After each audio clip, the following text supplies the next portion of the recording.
Hello hi guys, this is Lokesh. Welcome back to our channel. Guys, రీసెంట్గా మన సుహాస్ అన్న lead యాక్టర్గా వచ్చిన గొర్రె పురాణం అనే మూవీ అయితే రిలీజ్ అయింది కదా. సో ఈ వీడియోలో మనం ఏంటంటే అసలు ఆ మూవీ ఎలా ఉంది ఏంటి అనేది డిస్కస్ చేద్దాం. ఓకేనా, లెట్స్ గో. అయితే ఇక్కడ ఫస్ట్ ఆఫ్ ఆల్ ఈ మూవీలో స్టోరీ లైన్ ఏంటి అనే విషయానికి వచ్చినట్లయితే గైస్, మన సుహాసన్ ఏమో ఒక వ్యక్తిని మర్డర్ చేసేసి జైలుకి వెళ్తాడు. మరోవైపు ఒక ముస్లిం వ్యక్తి బలిద్దామని చెప్పి కొనుక్కున్న గొర్రెమో పారిపోతుందన్నమాట.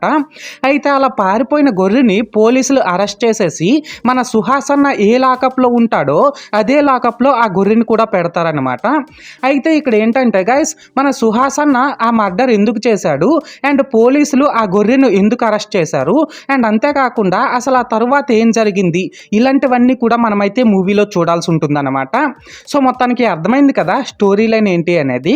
అయితే ఇప్పుడు ఈ మూవీ ఎలా ఉంది అనే విషయానికి వచ్చినట్లయితే గైస్, మన రాజమౌళి గారు చిన్న ఈగతో సినిమా చేస్తేనే ఆడియన్స్ అంతలా చూసేశారు కదా, నేను పెద్ద గొర్రెతో సినిమా చేస్తే చూడరా అన్నట్టుగా డైరెక్టర్ బాబీ ఈ సినిమాలో గొర్రెను కూడా ఒక క్యారెక్టర్గా పెట్టడం అయితే జరిగింది. బట్ ఈ మూవీ మాత్రం మన ఆడియన్స్ని కంప్లీట్గా ఇంప్రెస్ చేయలేకపోయిందనే చెప్పాలి. ఎందుకంటే గైస్, ఈ మూవీ స్టోరీలో మంచి పాయింట్ అయితే ఉంది, బట్ ఏంటనేసి అంటే స్క్రీన్ ప్లే మాత్రం చాలా కన్ఫ్యూజింగ్గా ఉందన్నమాట.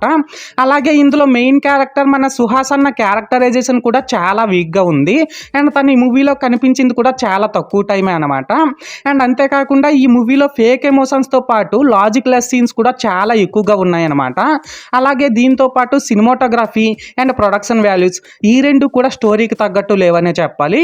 ఇలా చెప్పుకుంటూ పోతే చాలానే ఉన్నాయన్నమాట ఈ మూవీలో మైనస్ పాయింట్స్ అయితే ఈ మూవీలో ప్లస్ పాయింట్సే అసలు లేవా అంటే ఉన్నాయి, బట్ చాలా తక్కువ అన్నమాట.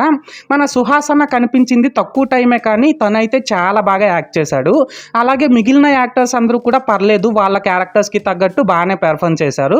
అండ్ అంతేకాకుండా అక్కడక్కడ వచ్చే కామెడీ సీన్స్ కూడా పర్లేదు, మనకు నవ్వు తెప్పించే విధంగానే ఉన్నాయి. అయితే ఇక్కడ మెయిన్గా చెప్పాలంటే గైస్, ఈ మూవీలో పొలిటీషియన్స్ పైన మీడియా పైన వేసిన సెటైర్లు మాత్రం చాలా బాగున్నాయి అన్నమాట.